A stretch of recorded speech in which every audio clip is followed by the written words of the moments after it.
but that was my first initiation into the real estate game. And it was a good one because it really taught me straight up that being honest and forging a relationship with the people, actually having a conversation with them. And even, if I did something right on that day, it was all about the relationship. It was my willingness to have a chat with a person, no matter who they are.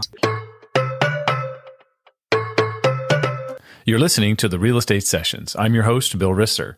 Listen in as I interview leaders in our industry, getting their stories and their journeys to the world of real estate. Hi, everybody. Welcome to episode 243 of the Real Estate Sessions podcast. As always, thank you so much for tuning in. Thank you so much for telling a friend. I really can't thank you enough. It's just been a blast producing this podcast and talking to all these interesting people from around the world. And today, I get to go around the world. I'll actually be visiting down under. We'll be in Queensland, Australia. I'll be talking to Peter Schravemade, who is the Strategic Relationship Manager with Box Brownie. So join me as I chat with Peter about Australian sports, Australian animals that can kill you, and of course, real estate. Peter, welcome to the podcast. Thanks for having me, Bill. Great to be here with you this afternoon, your time. But yes, thanks for having me on. I've had a chance with you over the last month or so. You've been very kind, and you've helped out Fidelity National Title with a webinar, and then you've done some other things around Connect as well. And it just really, this time difference, I guess we just think it's a big deal to be East Coast, West Coast here, but it's 5 o'clock in the afternoon when we're recording this. And what time is it for you on Friday morning? Yeah, it's just 10 past 7 a.m. Friday morning. So yeah, I mean, such is the time zone difference.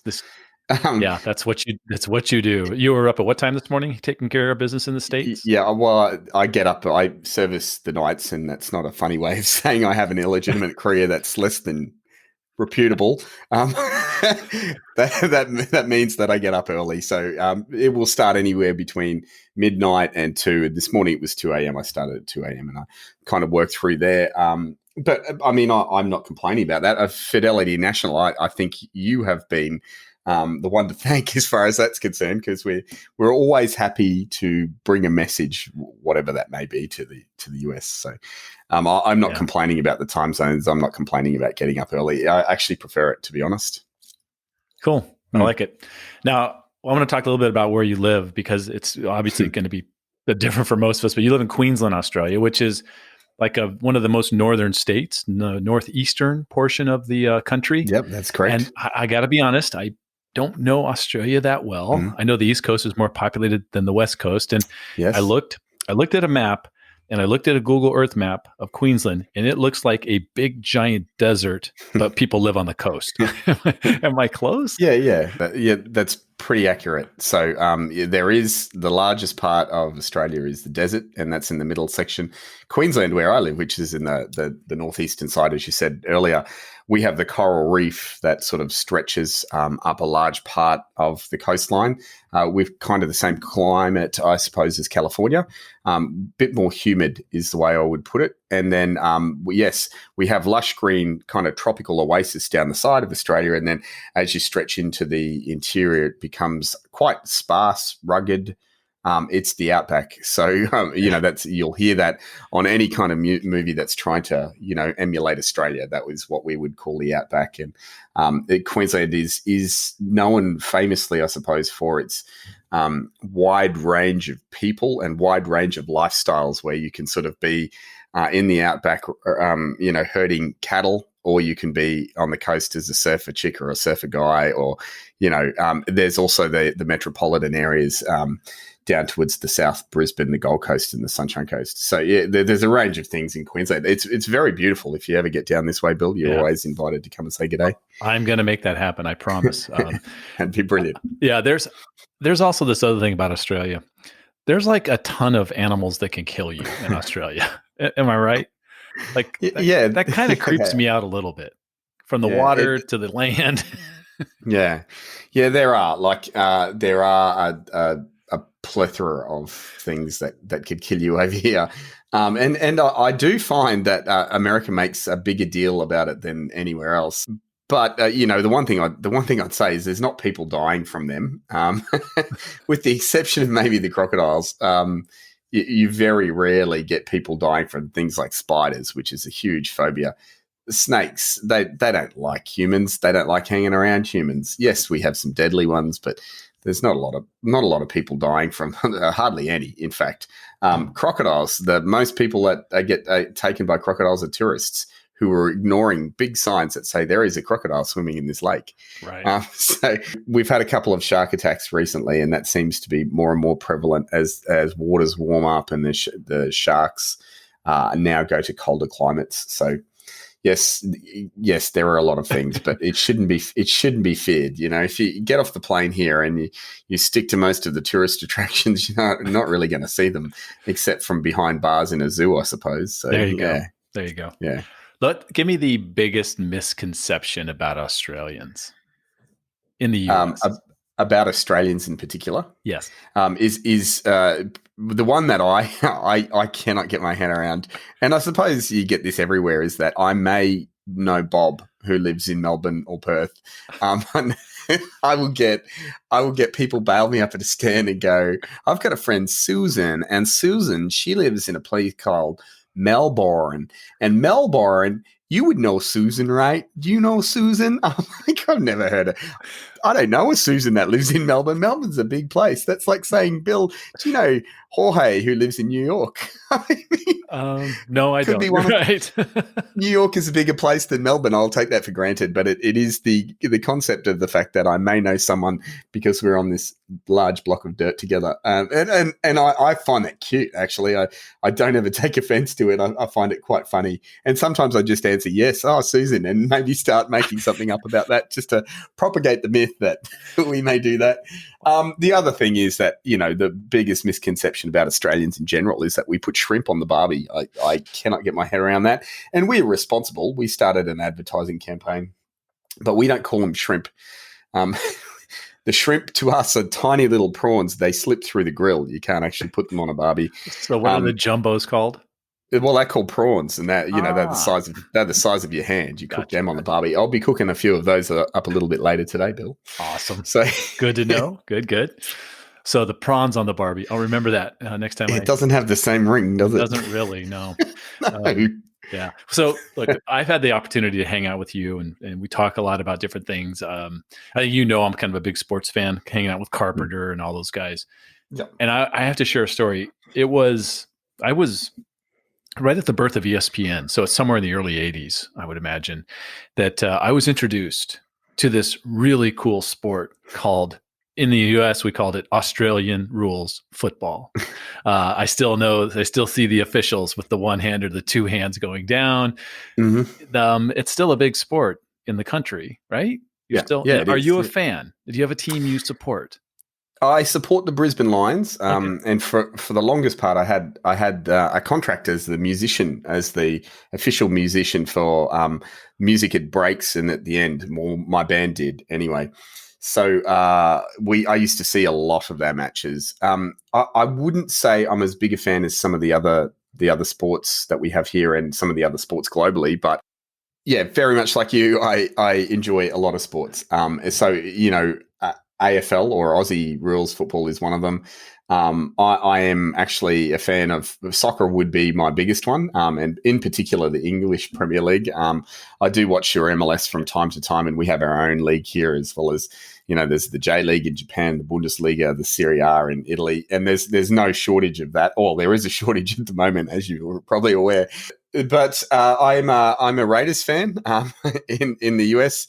I am also a Vegas Golden Knights fan. I haven't officially adopted a basketball team, but I watch a heck of a lot of it in various pubs and clubs over there when it's going. I suppose I do like the Golden State Warriors, but I don't like going for a team just because they're top of the pops. So generally, if there's a team on, and you'll find this is a very Australian thing, I will go for the underdog every single time, which is why I like the Vegas Golden Knights, because I think if anyone's stupid enough to put up a ice hockey team in the middle of a desert, they deserve props, and I should be going for that team. And look, you got a great first season. They go to the finals. We did. I could not believe it because I was going for them. I actually fell in love. I'm a goalkeeper in soccer, so I fell in love with a guy called Marc-Andre Fleury, who is the goaltender. I think I've got that terminology right because I was calling him a goalkeeper for the longest part, not knowing either one works. Yeah. But he goalie, we call him goalies. Yeah, well, he was a freak. So in that whole season, if you watch that season, the amount of saves that the guy pulled off to actually get them into the final. I mean, it's a team effort, it has to be. Yeah. But he is a machine. That guy, he was stopping stuff I didn't expect him to. And that was when I fell in love with ice hockey. By the way, I have here, and you won't see it on the podcast, but I have with me a Oilers hockey puck because I'd never seen one before. I'd never seen a hockey puck at the age of vulcanized rubber. You got to see that's it. Yeah. And someone, I said they were Canadian because it's almost sacrilege to not know what a hockey puck is in Canada. But I said to a Canadian, I've never actually seen one. And he gave me his favorite Oilers hockey puck. I've been told that the Oilers aren't very good, but that's okay. I've got a hockey puck. Everybody listening, I've got Peter's address, so just send the puck here. I'll ship them in one shipment. I was impressed. I was impressed and scared at the same time. Can you imagine that thing traveling at you really fast? I mean, I know over 100 miles an hour. Yeah, I know we get Americans who watch Australian sport and go, "Wow, you guys hit just as hard or harder." I believe with as gridiron or NFL. But you don't have pads. But that hockey puck, that is like a bullet, and it's big. That would do some damage. Yeah. So I love this. Do you know that the founder of Fidelity National Title, Bill Foley, is the owner of the Vegas Golden Knights? I did not know that. I did not know that. What a wonderful selection of teams. We'd like to thank you for supporting. Well, the strangest part about that is the guy that got me onto that. I give a big shout out to Zim Jezza, who's with Urban Nest Realty.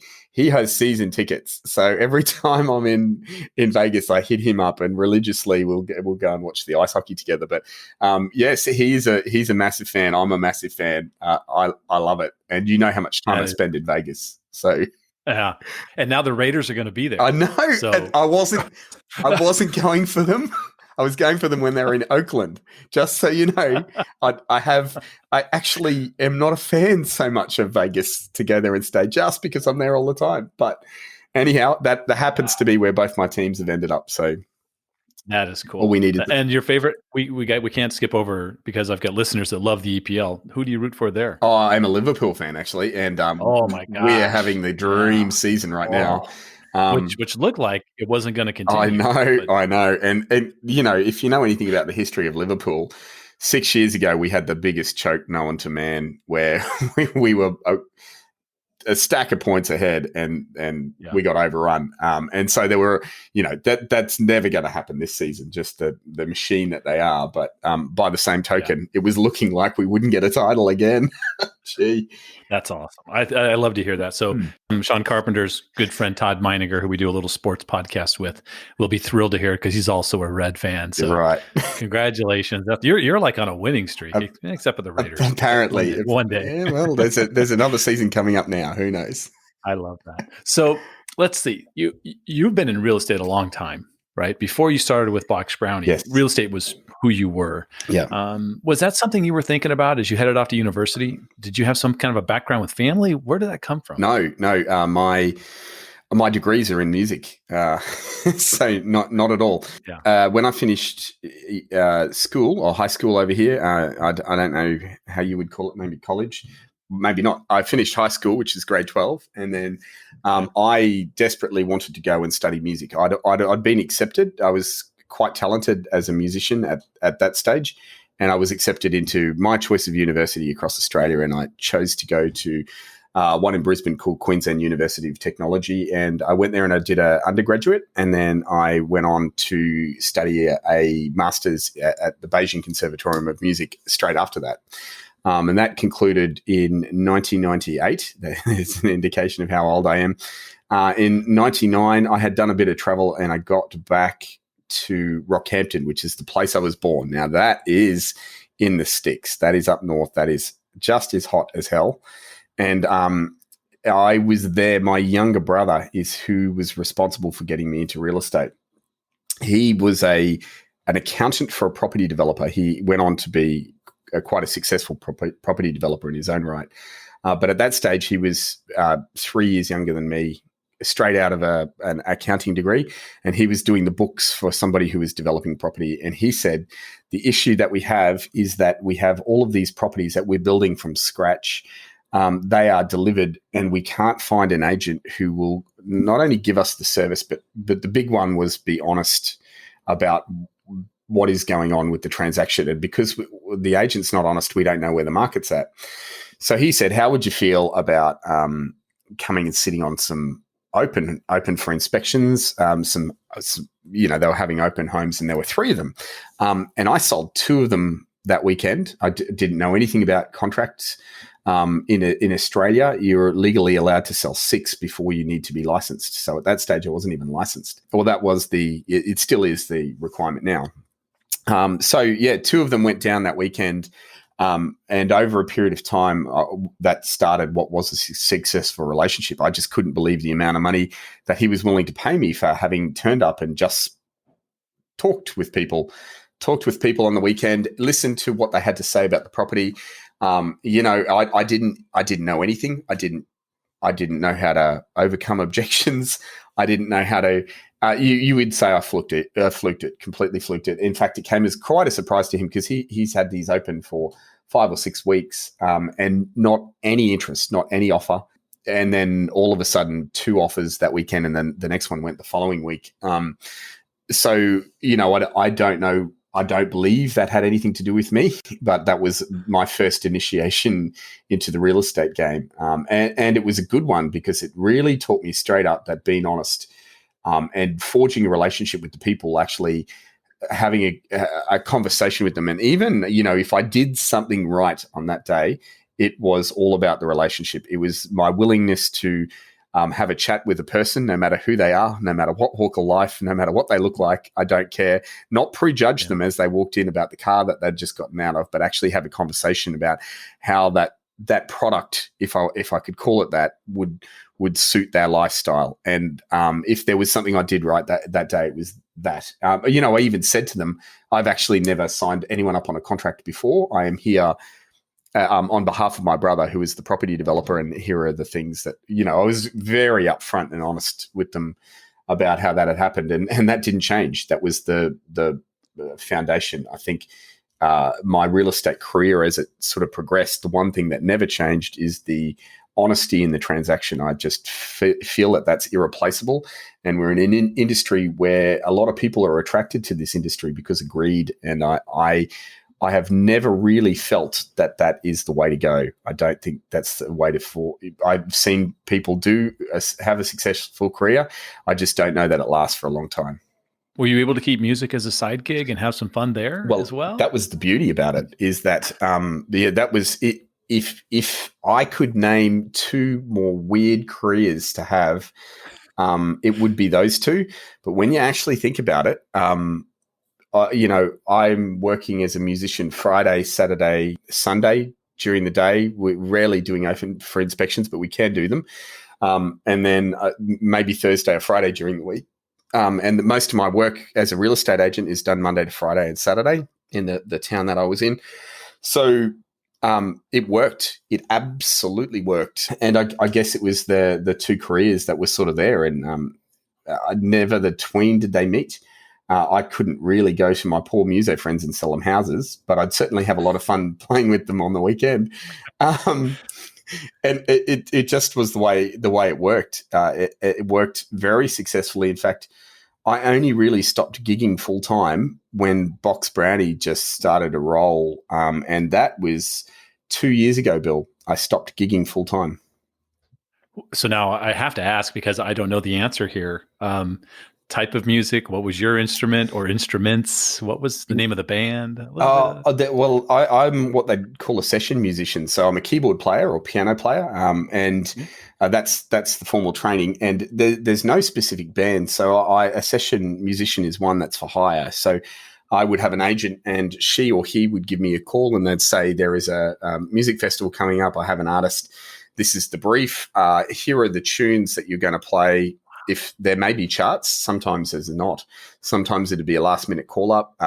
You need to get your boards, get your keyboards. That they're over here in the studio. You can see. I realize your listeners can't, but get those. You need to head to the airport. You're flying out to such and such to do this gig, and here is the contract. Here are the tunes. Listen to them on the way there, and away you go. And quite often, as I got better and better at it, there'd be no rehearsals. You'd turn up and you'd just be shoved into it. So a lot of what I did was contract based. There was no there's no specific band, although I was in a quite a successful children's band here in Australia called Jelly Kids, and I have awards as a composer for those children's bands in my state, the Queensland Music Awards. We were a finalist one year, and we were my daughter and I wrote a tune, and we ended up as highly commended 2 years later.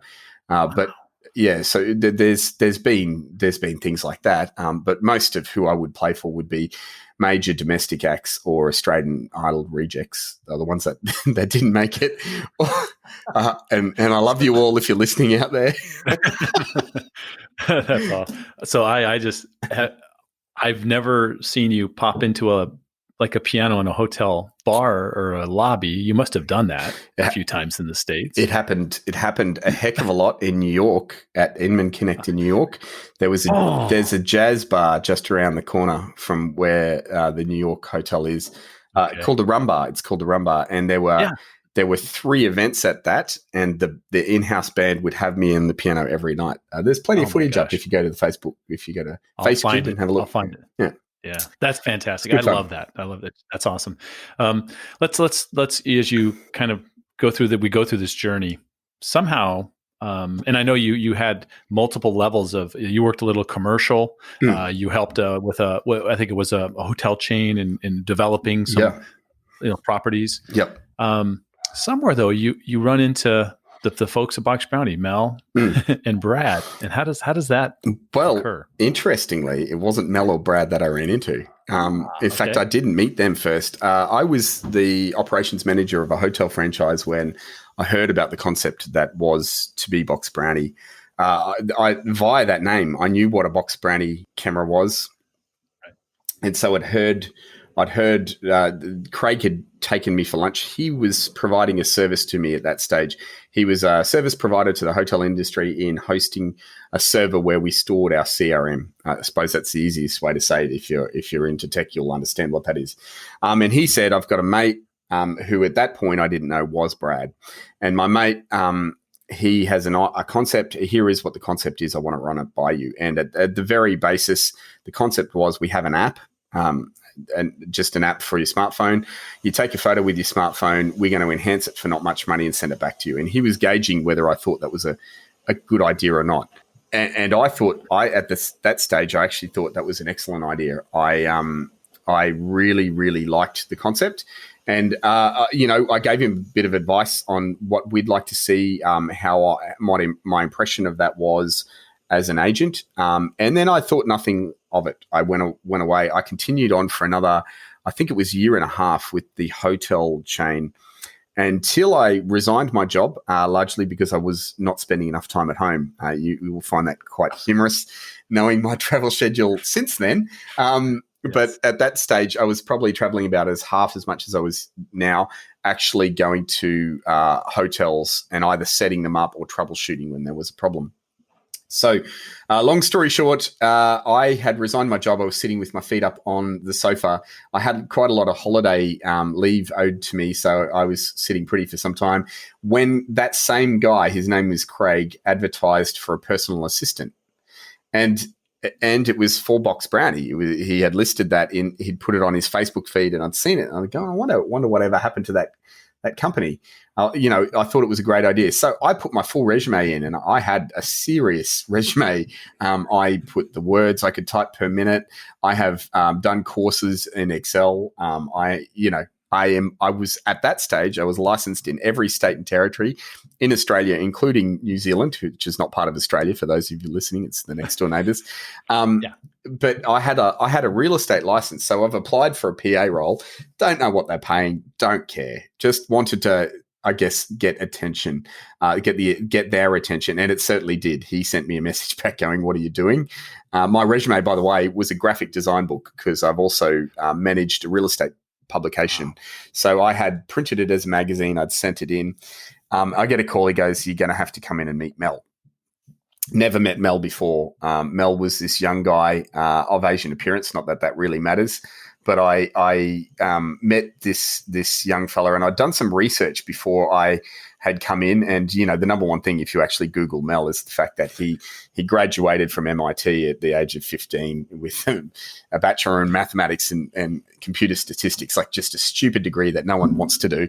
But Mel had done it, and he'd done it at a stupid age, like a very young age. So I came in to meet this guy, and he was quite quirky. And my takeaway on Mel was the same as everyone else who meets him: highly intelligent young man. And Mel, basically, they laid it out to me at that stage. I asked them what Box Brownie was doing, and I was told that Box Brownie will close if we don't make a fist of this in the next 6 months. If we can't make money out of this, we're going to close it. That was what I was told. I was also told we can't afford to pay you. So I said, "Oh, that sounds like a good job. I'll take it." Okay. And that was the beginning of the end. Box Brownie had its first employee. No, I shouldn't say that. There was another guy called Gavin who was employed, and he was doing a customer service role at that stage, also operations, kind of everything. Back then, we had no one. So that was the beginning of meeting Mel. And I didn't meet Brad until my first day on the job, where I rolled in and there was this guy. He's the owner, founder of Box Brownie. He was a real estate photographer. He was still shooting houses at that stage. That was when I met. So let's progress a little bit with the company then. Let's talk about some of maybe the key points, right? Was there a pivot somewhere into a different model? Do I have that right, or was it just refining as they went along? Yeah, I'd say the pivot was went along. Yeah, I'd say the pivot was happening at that point. We had the area that we live in, we're indebted to. Those people have been our guinea pigs for years. We've really stuffed up a lot of edits. They've been so loving, so understanding. We haven't. If you've ever used the service, maybe you've had I'm hoping you've had a positive experience. These people didn't. They were our pioneers, and at the start, we just wouldn't get it right. We wouldn't deliver to timeframes. There was a bunch of things going wrong. We didn't have scale right.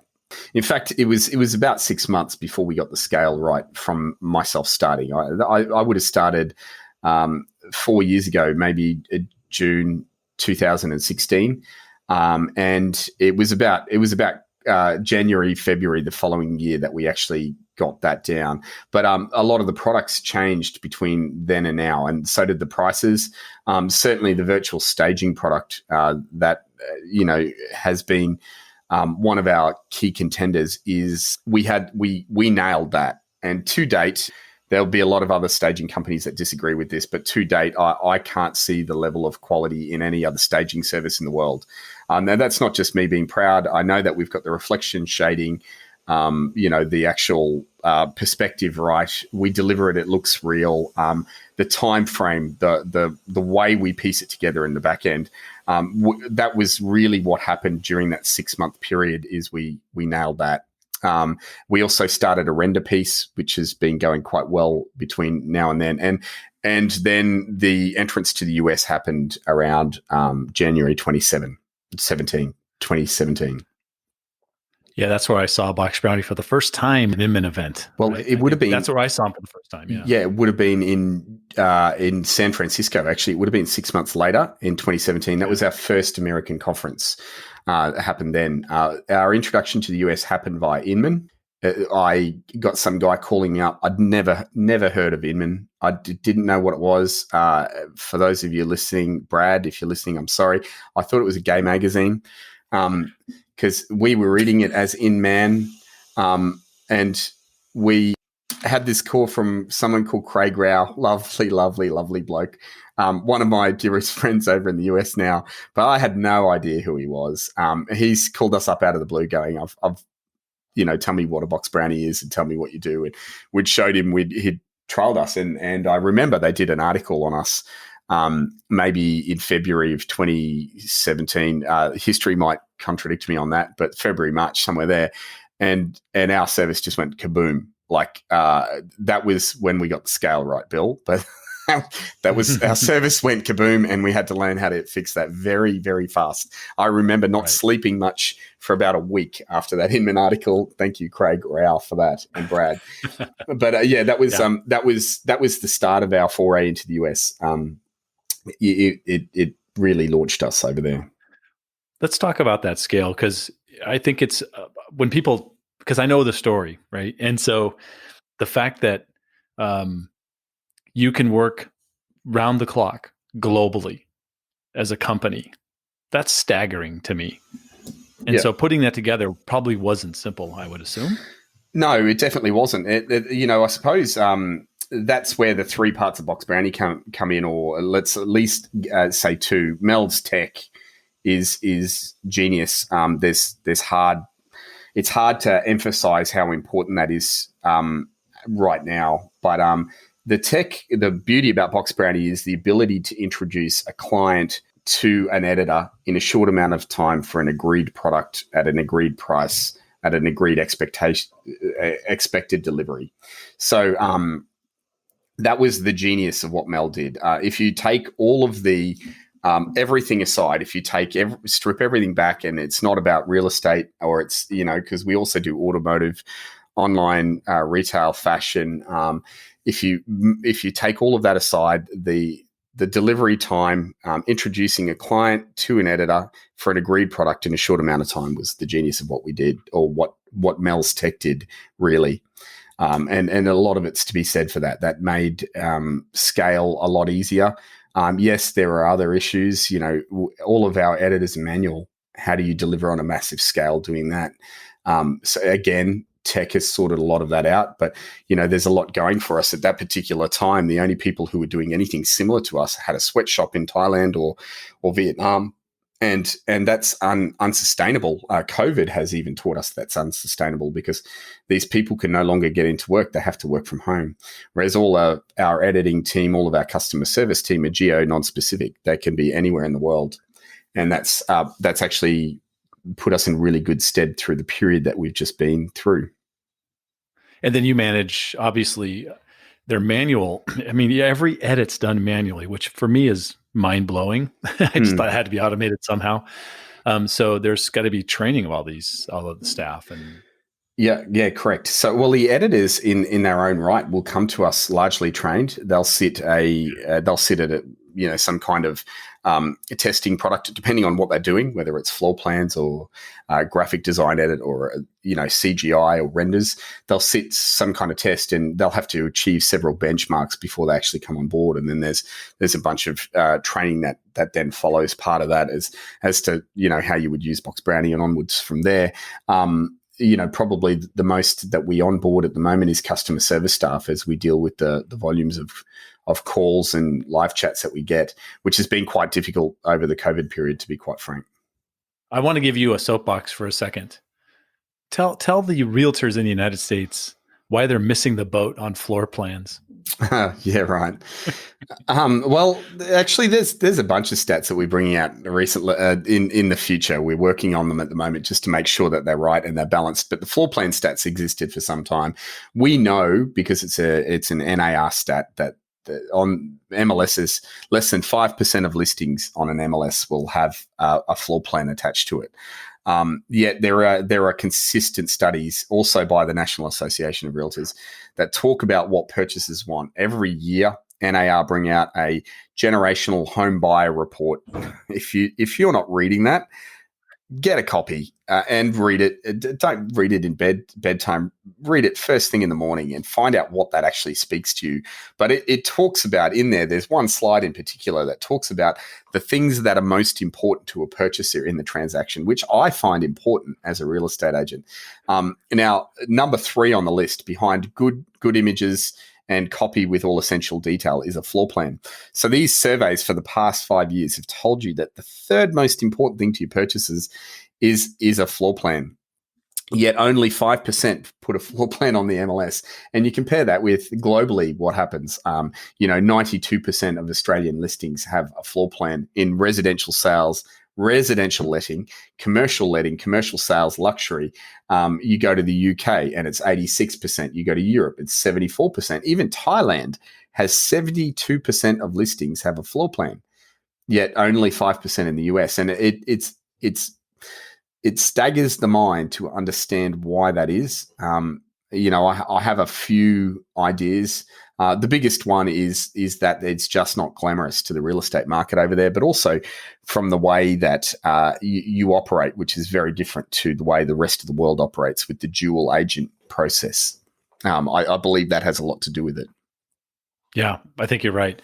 Peter, I saw you talk about the floor plans on our webinar, and it's just shocked me. I've been trying to talk to people, everyone I see. Are you doing this? Are you doing this? Go to Box Brownie. Check this out. It's $24. It's unbelievable. Thank you. I'm trying hard. Yeah.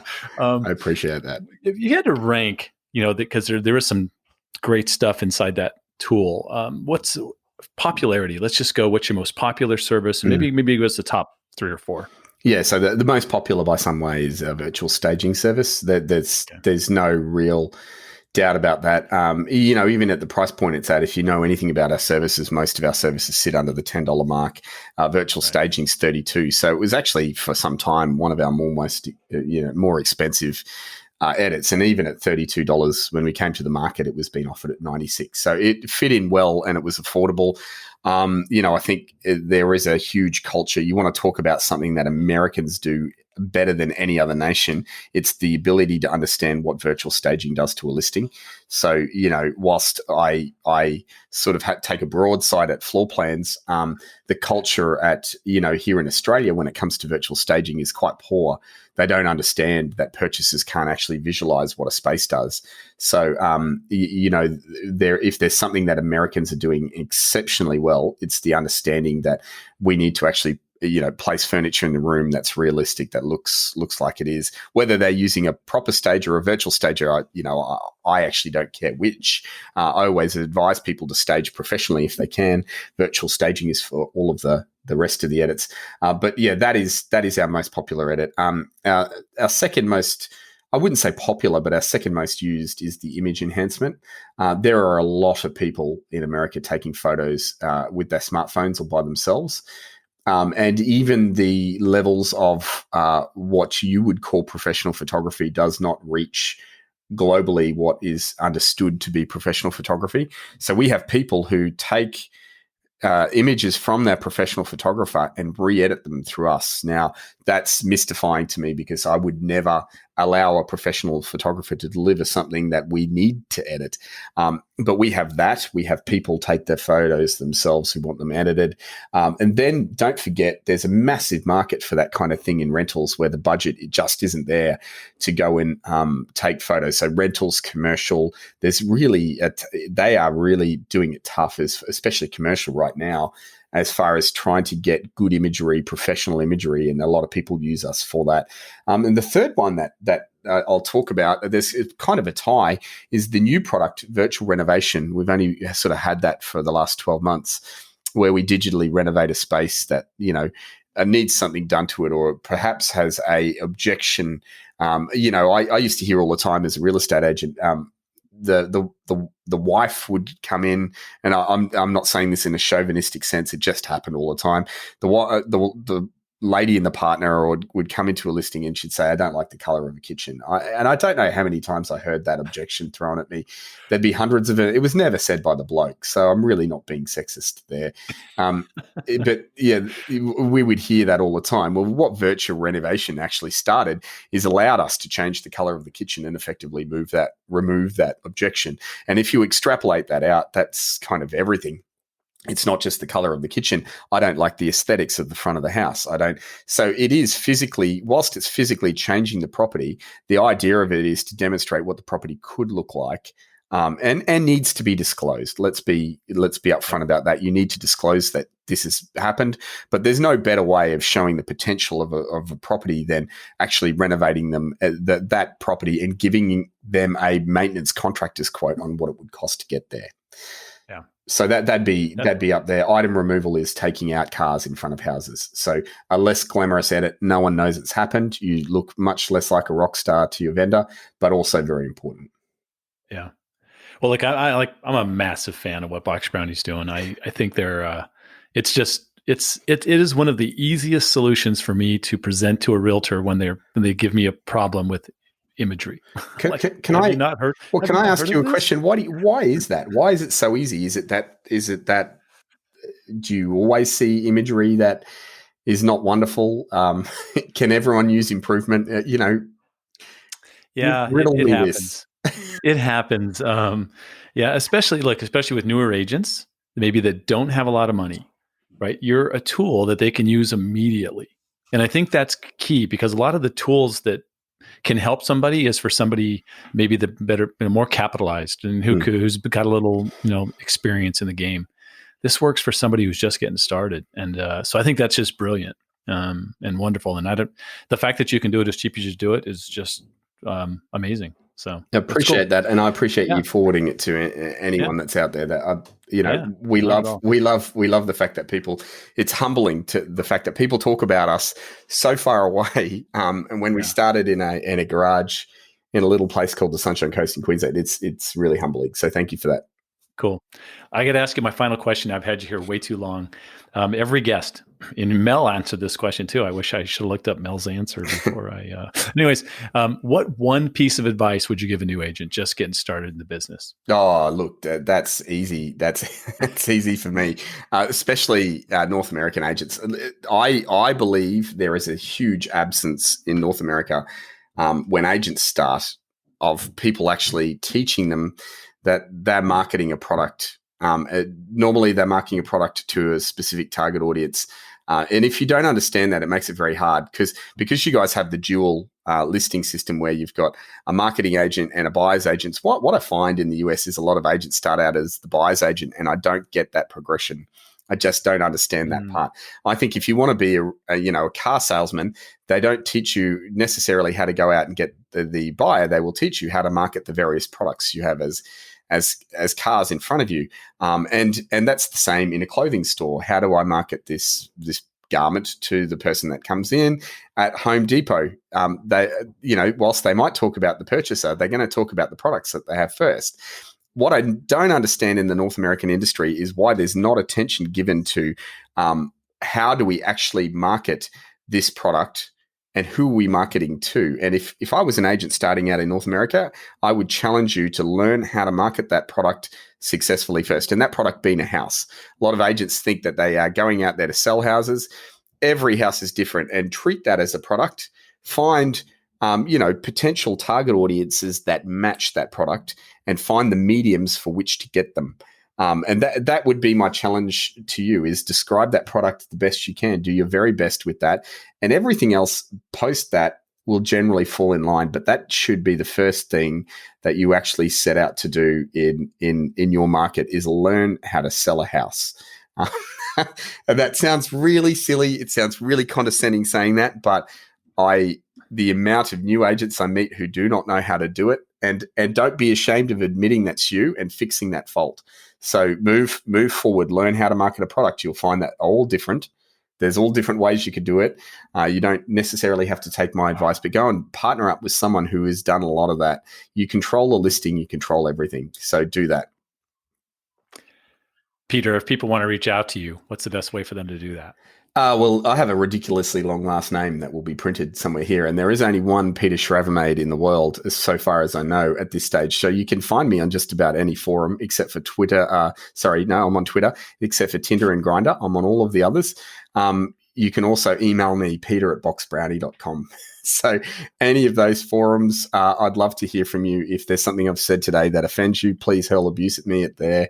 I will respond gladly. But more than that, if I'm in your city, look me up because I'd love to share a beer or a pint with you at the pub. And Bill, obviously, that's you as well. So awesome, Peter. Thank you so much for your time. Thank you for letting us get on this schedule of yours, this crazy nighttime schedule, and love what you're doing. I can't wait to see you back in the States. I really appreciate your time. Thanks. Can't wait to catch up. Thank you for listening to the Real Estate Sessions podcast.